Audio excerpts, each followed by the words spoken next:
You, you've been listening. Yes. I'll pay you for life if you understand this audio. Sound in the wrong Listen hands carefully. becomes a weapon. In the right hands, it becomes a confession. At the center of the long marble table inside the gilded furnace, a black Mont Blanc recorder sat like a sealed wound. Its tiny speaker faced the room. Its surface reflected the chandelier light in thin white streaks. For 3 years that device had been played, studied, slowed, filtered, dissected, and rebuilt by men who specialized in extracting secrets from chaos. 3 forensic linguists had failed. A former Federal Signal Bureau analyst had failed.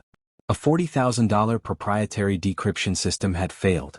To the men seated around the table, it was nothing more than 46 feet of useless magnetic tape. To their leader it was unfinished business. Sung-Ho Kwon reached forward and pressed play. Static spilled into the room. Not simple noise, warped, layered distortion, chewed and rechewed until whatever had once been said beneath it sounded like something buried under wet concrete. A half-swallowed transmission. A dying signal. The men around the This is table corrupted exchanged beyond recovery. glances. We One brought in lifted a experts. palm wordless. Nothing is there. Another shook his head. 3 years. 3 years since the final intercepted transmission before Jun Suk Kwon had been lowered into the ground. 3 years since anyone had heard his brother's voice outside of memory. And still nothing intelligible. Sung-Ho leaned back in his chair. His laughter came low and humorless, the sound of a man who had trained himself to choose patience over rage. He occupied the head of the table the way most men occupied entire buildings.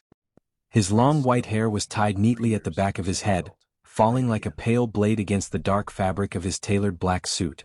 A clean scar ran from his left temple to the edge of his jaw, a thin pale seam against otherwise flawless skin. Ink climbed from beneath his cuffs, scorpion tattoos wrapping his forearms, disappearing into shadow. A darker pattern traced the side of his neck beneath his collar. He did not need to raise his voice to command attention. He rarely needed to speak at all. The static continued for 30 seconds. Then silence. No one moved. The gilded furnace was designed for discretion. Velvet walls absorbed excess echo. The marble flooring reflected sound cleanly. Conversations did not linger here. They died quickly and stayed dead. Except for this one. Sung-Ho reached forward and replayed the recording. Across the room near the bar, a young woman moved slowly with a mop and bucket. Gray uniform. Braided not hair noise. pulled flat against her head. Face carefully unmemorable. The hearing device in her left ear looked inexpensive. Slightly yellowed plastic, the kind that suggested limitation rather than capability. Julia Rinaldi had been cleaning the gilded furnace for 8 months. She had learned 3 rules early. Rule 1, be forgettable. Rule 2, never stop moving. Rule 3, do not look at table 1. She did not look at table 1. Until she did. It was subtle. A single vowel distortion inside the static, warped in a way most ears would dismiss as degradation. But Julia did not hear sound the way most people did. She felt it. Through the marble. Through the vibration that carried differently along the floor. Her mop paused. The static rolled again, heavy and granular. There. The second syllable. The shape of a word collapsing inward under electronic decay. She recognized the pattern. Not the word itself. Not yet. But the architecture of the distortion. Her hand tightened slightly around the mop handle. She stopped moving. And stopping in a room like this was noticeable. Sung-Ho's eyes lifted. He had built an empire by noticing small things. A twitch in a jaw. A delayed blink. A man who exhaled half a second too late. He watched the cleaning girl who had been part of the furniture for months. You, he said. His voice crossed the room without strain. Julia did not look startled. She turned slowly, keeping her posture neutral. Yes, sir. He picked up the recorder and held it out in her direction. Not inviting. Testing. You've been listening, he said. You've been It listening. was not an accusation. I'll It was pay you for life if you observation. understand this She held audio. his gaze briefly, just long enough to be respectful, not challenging. The room watched her now. Roman Volkov, thick-necked and silent near the wall. 2 others seated with unreadable expressions. The recorder clicked as the tape ended again. Sung-Ho studied her. I'll pay you for life, he said evenly, if you understand this audio. The men around the table smiled faintly. A cleaning girl decoding what experts could not. The offer was almost theatrical. Julia stepped closer, mop still in hand. The recorder hummed softly between them. And for the first time in 3 years, someone in that room did not hear static. The explosion happened on a Thursday. Julia Rinaldi remembered the day not because of the date, but because of the silence that followed it. She had been 2 blocks away when the blast tore through 8 Rook Lane. The fire reports called it structural failure. Gas ignition. Unfortunate timing. Words designed to close a file neatly. The pressure wave hit her left side like a physical blow. The sound did not register as sound. It registered as force, air collapsing inward, glass trembling in window frames, her inner ear folding under impact. When she woke in a hospital bed, the world arrived unevenly.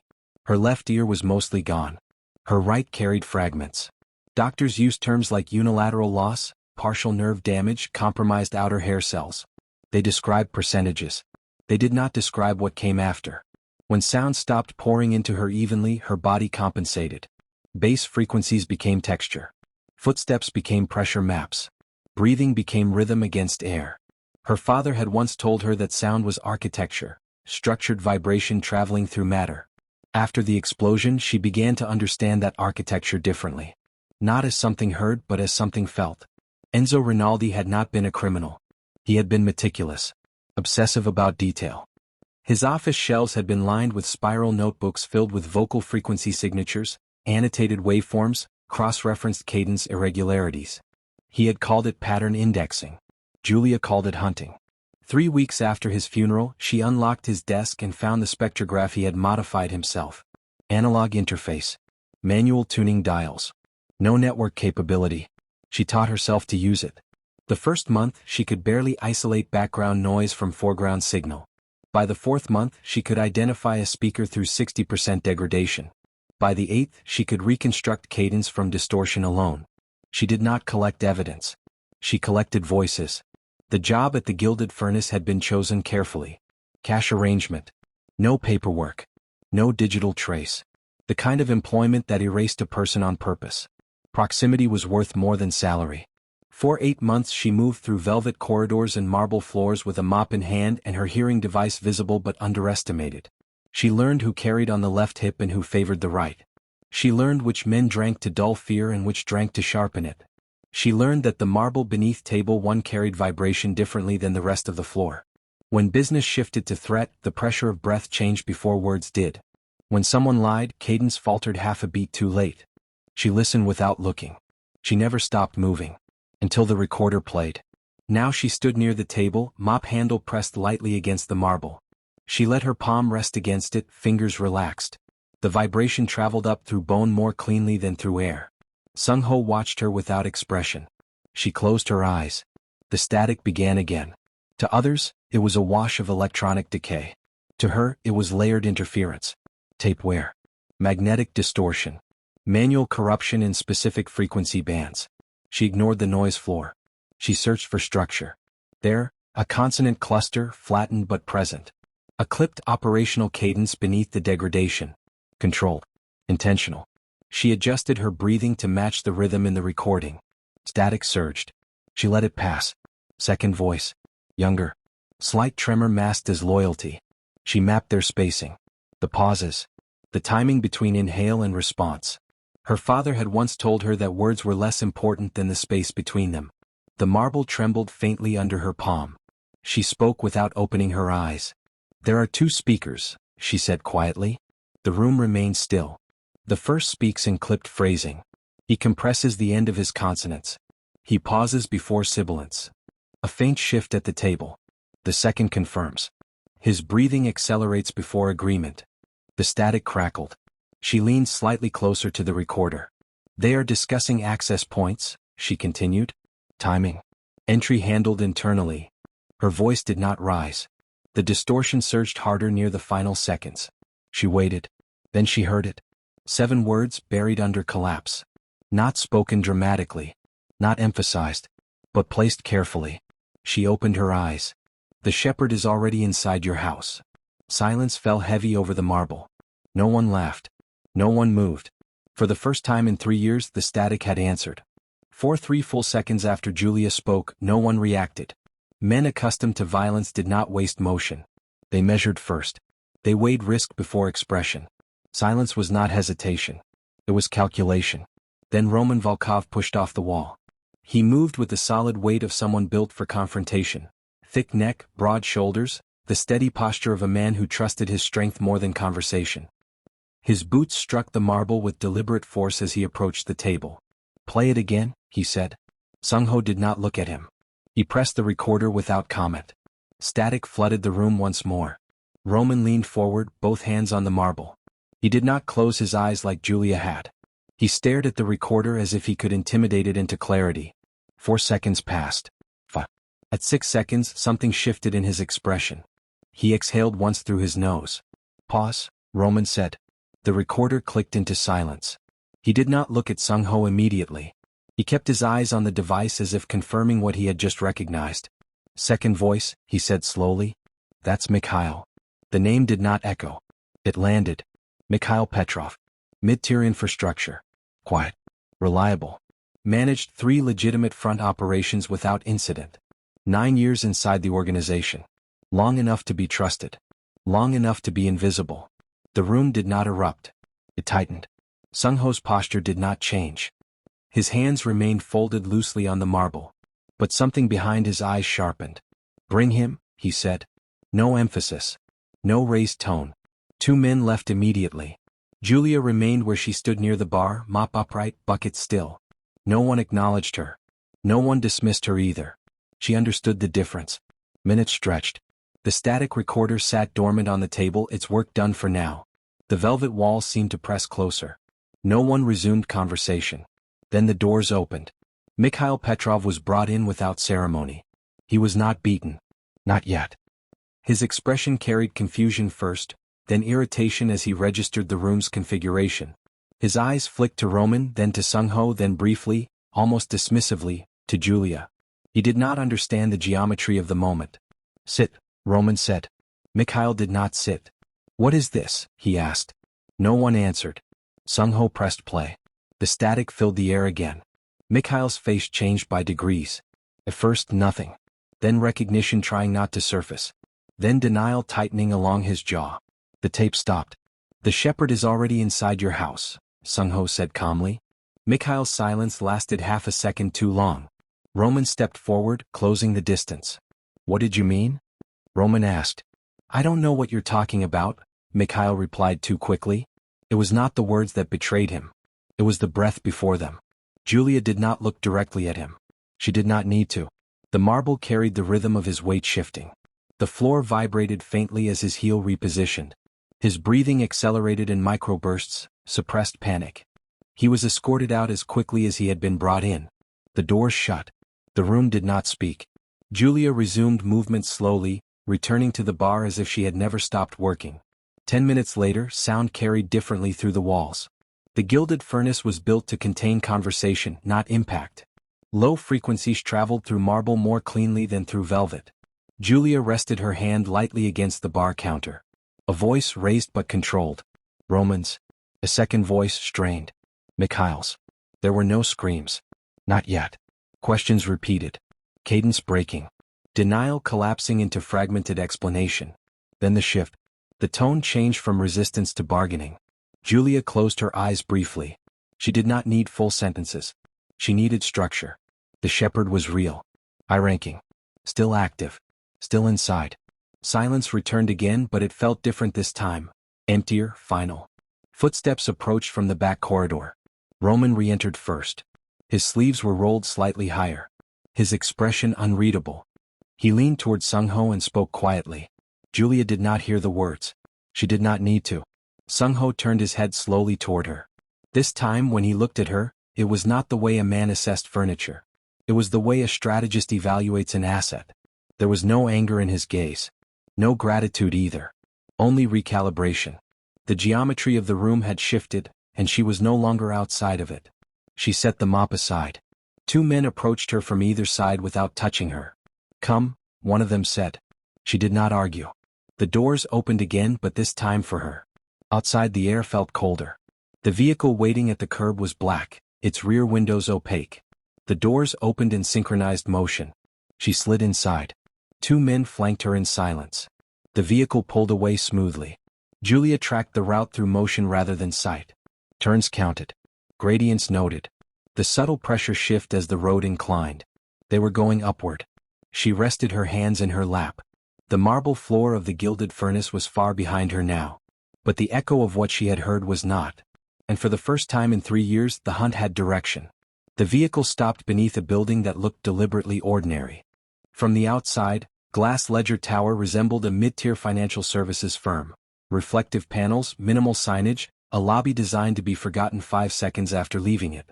Nothing about it suggested syndicates, betrayals, or long-buried recordings. That was the point. Julia was escorted through a private entrance, past security that did not resemble security, and into an elevator that required 2 keycards before it moved. The ascent was smooth and silent. No music. No indicators beyond a muted display. When the doors opened, the air felt controlled, temperature precise, acoustics carefully managed. Sound did not echo here. It absorbed. Sung-ho was waiting in a room stripped of decoration. A table. 2 chairs. Nothing else. The men who had escorted her withdrew without instruction. He did not invite her to sit. He studied her. Up close, the scar along his temple was more defined. The ink at his neck disappeared beneath his collar like something restrained. His white hair was still tied neatly at the back of his head. The black suit remained unwrinkled, unhurried. "You weren't cleaning for money?" he said. It was not a question. Julia met his gaze evenly. "No." "For proximity?" "Yes." "To find someone?" "Yes." He leaned back slightly. "My brother died 3 years ago," he said. "Your father died the same week." She did not react visibly. "Enzo Rinaldi," he continued. "Freelance cryptanalyst. He worked for my brother." "For 6 weeks," she corrected. Before someone decided he knew too much. Sung-ho watched the correction land. "You took a cleaning job in my establishment," he said quietly, "to hunt the man who ordered both of them killed." "I took several cleaning jobs," she replied. "Yours had the highest probability of intersecting with the voice I was looking for." There was no defiance in her tone. Only clarity. He considered that. Then he reached into his jacket and removed a pen, placing it deliberately on the table between them.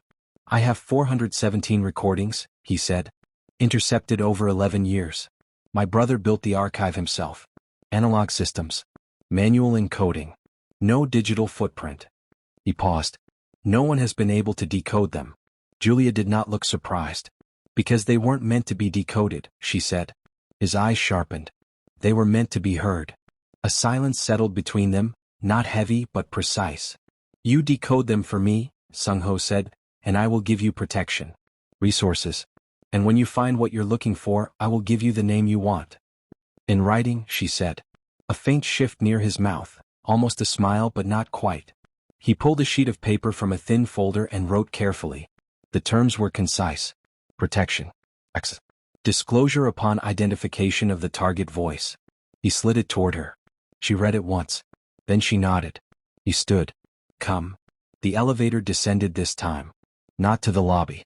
Below it, the doors opened to a reinforced corridor with concrete walls and controlled lighting. At the end stood a door requiring dual authentication. Sung-ho scanned his retina and pressed his card. The door unlocked with a low mechanical release. The room beyond was colder. Floor-to-ceiling shelving units lined 3 walls. Each shelf was filled with analog tape reels and numbered sleeves. Some labeled. Some blank. All stored with deliberate care. Julia stepped inside slowly. 417. This was not an archive. It was a weapon waiting to be assembled. "My brother called it the resonance vault," Sung-ho said from the doorway. He believed sound carries truth longer than memory. Julia moved toward the nearest shelf. She removed one sleeve at random and examined the tape. Manual frequency markings. Layered degradation patterns. Not accidental damage, intentional interference. "These weren't designed for software," she said quietly. "They're layered. Manual frequency manipulation over analog degradation." She replaced the reel and reached for another. "He built them like puzzles," she continued, "to frustrate automation." Sung-ho crossed his arms. "Can you decode them?" She did not answer immediately. She set up the portable spectrograph she had requested earlier. Placed the first reel onto a player. Adjusted the gain manually. Closed her eyes. The tape began. Foreign languages layered over each other. Negotiations disguised as logistics. Shipping routes embedded in pause intervals. A voice recounting a judge's murder with monotone precision. She did not react. She took notes. Tape 2. Financial transfers routed through shell entities. Tape 3. Syndicate coordination disguised as political scheduling. She worked without asking permission, without requesting rest, without acknowledging Sung-ho's continued presence behind her. Hours passed. By tape 14 she had stopped being shocked. By tape 21 she began mapping voices across recordings. On tape 31 she pressed play without expectation. The signal was heavily degraded. Magnetic where along the left edge. Partial demagnetization. She adjusted the range manually. Filtered the upper distortion. Then she heard it. A voice she knew without effort. Calm. Precise. Measured. Her father's voice. Alive on tape. Julia did not move. She did not speak. She simply listened. At 2:14 a.m., Glass Ledger Tower lost its eyes. The lights did not flicker. They vanished. For 4 full seconds the building existed in a vacuum. No camera feeds, no motion sensors, no electronic locks. Every system flatlined at once as if something had passed through the structure and wiped it clean. Then the backup generators engaged. Lights returned. But the security network rebooted blind. Julia felt it before she understood it. Not the darkness. The silence. It rolled through the lower levels of the building like a pressure change, deep, unnatural, dense. The kind of silence that did not belong in a place built for surveillance. She removed her headphones slowly and placed both palms flat against the floor of the resonance vault. Marble transmitted what air could not. There. 3 distinct weight signatures moving in controlled intervals. Not random. Practiced. 2 heavier builds, deliberate footfall spacing.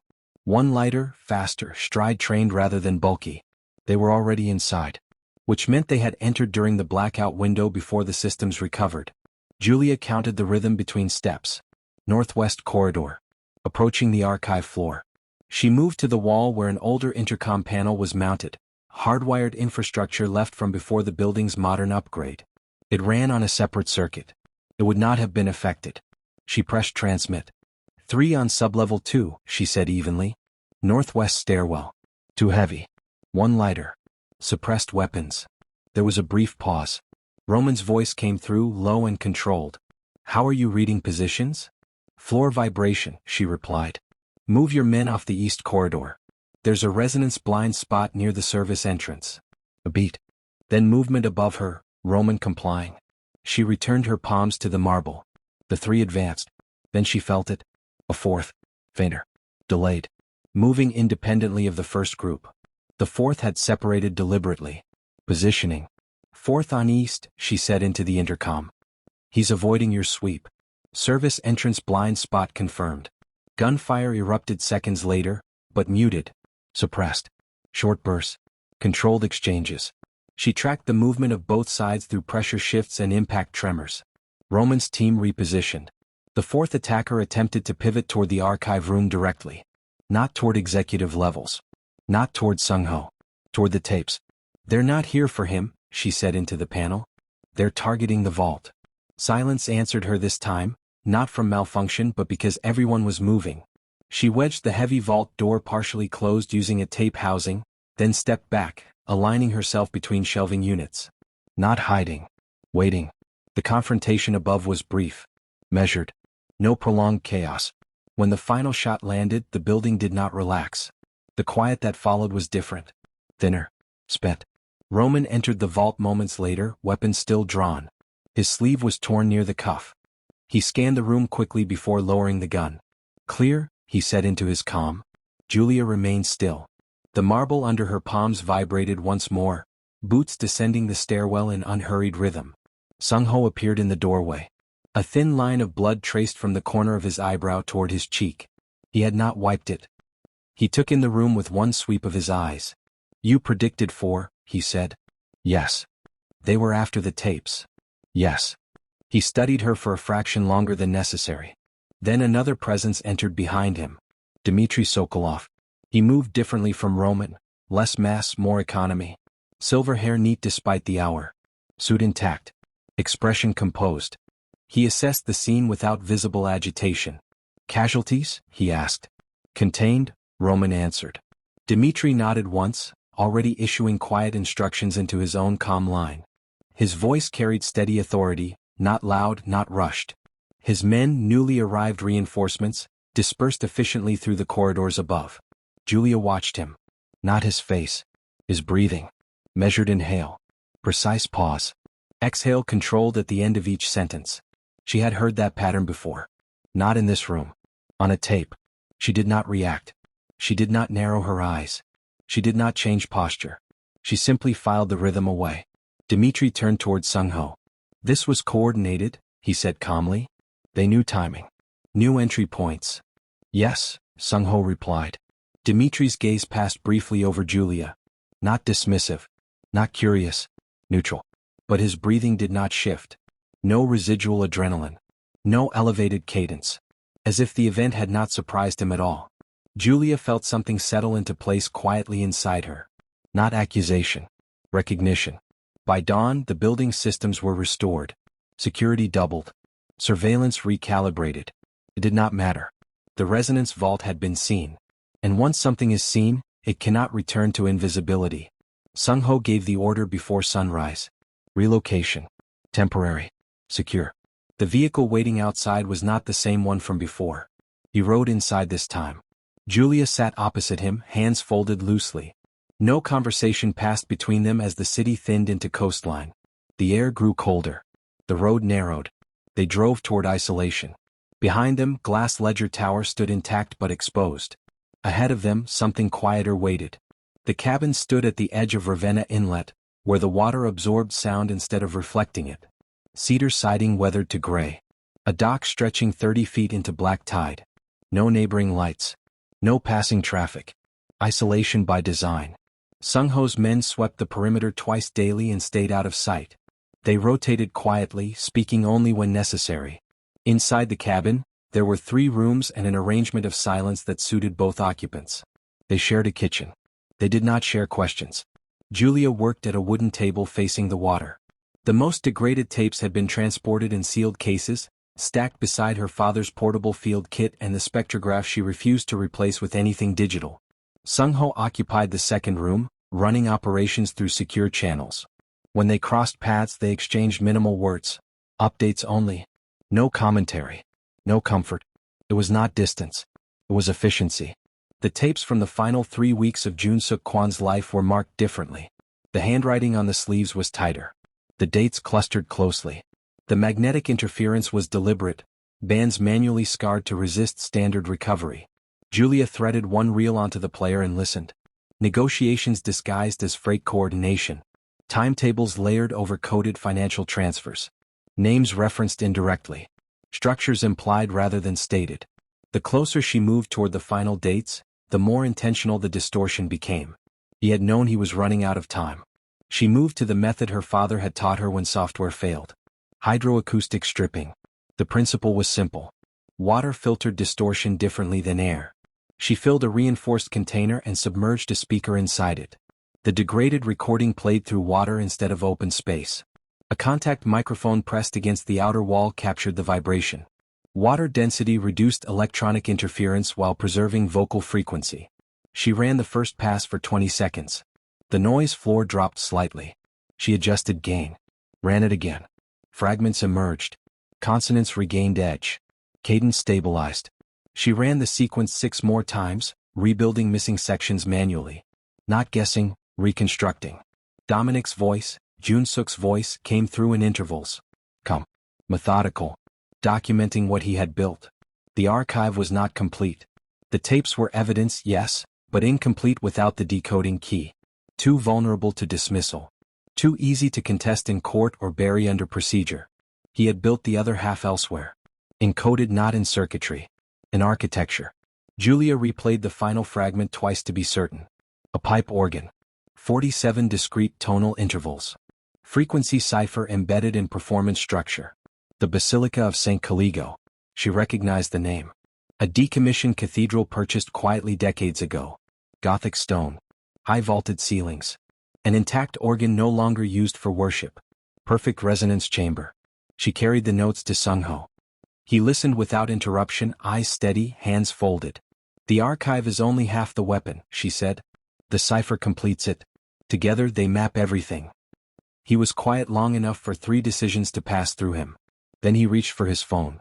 Dimitri arrived within the hour. He moved through the cabin with his usual controlled pace, coat collar turned up against the wind. He listened as Sung-ho outlined the Basilica operation. Retrieve the cipher, secure the structure, neutralize exposure. I'll lead security, Dmitri said calmly. Julia watched him while he spoke. Not his words. His breathing. Measured. Controlled. Consistent with command. Sung-ho turned toward the window briefly to issue additional instructions. Dmitri stepped aside into the far corner and raised his phone. He spoke softly. 4 words. I found it tonight. His cadence did not waver. Julia felt the recognition settle quietly behind her eyes. She did not shift posture. She did not interrupt. When Dmitri turned back, her expression was neutral. Sung-ho ended the call and began assembling the team. Roman among them, selected loyalists, staggered entry plan. Vehicles departed just after dusk. The basilica rose from the east side of the city like a relic unwilling to collapse. 600 years of stone. Stained glass fractured but not removed. The lower windows boarded. The bell tower silent. They entered through a side transept door forced open decades earlier and never repaired. The air inside was cold and dry. Dust lay thick across pews that had not held congregation in years. The pipe organ stood at the rear of the nave, brass ranks intact, bellows dormant. Julia stepped across the stone floor slowly. Sound behaved differently here. It rose. It lingered. Sung-ho's men fanned out without speaking. Dmitri positioned himself near the central aisle, issuing quiet direction. The cathedral did not resist them. Remembered them. Julia approached the organ bench. She rested her fingers lightly on the keys, feeling the density of the space, the way air compressed beneath vaulted ceilings. The cipher was here. Embedded in structure. Waiting. Behind her, the team secured entry points. Ahead of her, the manual keys lay silent. They were 4 minutes inside the Basilica of St. Caligo when the doors closed behind them. The Basilica of St. Caligo did not echo the way ordinary buildings did. Its vaulted ceilings absorbed and redirected sound upward into shadow. Cold air settled along the stone floor. Dust clung to pews that had not held prayer in decades. What light remained filtered through fractured glass, turning the nave into a geometry of muted gray. Julia sat at the organ bench. Her fingers hovered above the manual keys. Behind her, Sung-ho's men moved with quiet precision, securing entry points, positioning themselves along transepts and columns. Then it happened. Too smooth to be mistaken for accident. Sung-ho's nearest guard stiffened as a weapon was removed from his hand. 2 more were disarmed before they could fully process the shift. Figures emerged from the side chapels and behind the stone pillars. 8 of them, coordinated, controlled. Black Prism Covenant. Dmitri Sokolov stepped forward into the center aisle. His coat fell open slightly as he raised his weapon, not hurried, not theatrical. His silver hair caught the dim light as he turned toward Sung-ho. The calm in his face was no longer concealment. It was declaration. You decode the cipher, he said evenly, or he dies. His men adjusted their aim toward Sung-ho. No shouting. No scrambling. Just alignment. Julia did not stand. She did not look surprised. She had already heard the betrayal in his breathing days earlier. Sung-ho remained still, calculating angles, exits, probabilities. Julia needed him to trust her without explanation. All right, she said quietly. Dmitri nodded once. Begin. She turned back to the organ. The keys were heavy beneath her fingers. The bellows required manual force to awaken. She pressed the first interval softly, allowing the pipes to catch air. The sequence she played was not music. It was architecture. 47 tonal intervals had been engineered into the instrument decades earlier. Her father had taught her how resonance moved through enclosed stone. How infrasound, below conscious hearing, could agitate the human nervous system without detection. 18.98 Hz. The fear frequency. She initiated the cascade slowly, layering low pipes first. The sound did not register as sound. It registered as pressure. A vibration behind the sternum. A faint tremor in the inner ear. Dmitri's nearest operative blinked. Another adjusted his stance. 11 seconds. The infrasound thickened beneath the audible range. Stone amplified it. Vaulted ceilings trapped it. The basilica became a resonating chamber. Hands trembled. Breathing faltered. One man pressed his fingers to his temple as if trying to locate a headache that had not yet formed. Disorientation spread like tide water. Weapons wavered. That was all Sung-ho's loyalists needed. The north and south transept doors burst open simultaneously. 6 men moved in controlled arcs, striking with precision. No wasted shots. No panic. The chaos was brief because it had been anticipated. Dmitri staggered one step backward. The frequency continued for 3 more seconds before Julia lifted her hands from the keys. Silence returned. But the balance had shifted. Gunfire ended. Stone held its breath again. Julia stood and walked toward the crypt stairs. Dmitri had retreated below. Water pooled ankle-deep across the crypt floor, reflecting fractured light from above. He stood at the far end, gun still in hand but no longer steady. She descended slowly. "I don't want your life," she said. He aimed at her chest. "I want your voice." The words hung between them. Something in him understood the inevitability of the moment. The confidence he had worn upstairs thinned under the weight of confinement. She stepped closer. Pulled the compact recorder from her coat. Pressed record. "Start with Enzo Rinaldi," she said calmly. "Start with the order." The crypt amplified his breathing. Measured once. Then fractured. He spoke. Not loudly. Not dramatically. But clearly. Every word entered the device intact. When it ended, the water was still.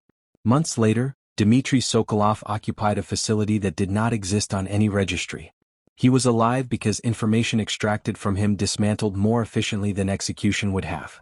Arrests unfolded quietly. Financial structures collapsed. Government officials resigned without spectacle. Sung-ho did not flood the streets with violence. He replaced chaos with vacuum. Vacuum with order. High above the city, in a room soundproofed on all 4 sides, Julia sat at a desk facing glass that did not reflect. Her hearing device had been rebuilt to her specifications. It amplified nothing unnecessary. On the table before her lay 3 open files and a fresh spectrograph readout. Below, 40 floors down, the city conducted its business with confidence. Deals whispered in restaurants. Orders issued in parking structures. Confessions exchanged behind closed doors. All of it traveled through air. All of it left a trace. They called her the Echo now. She did not correct them. She did not object. She simply listened. Because sound is just air that learned how to lie. Thanks for watching. Don't forget to like, share and subscribe for more interesting stories.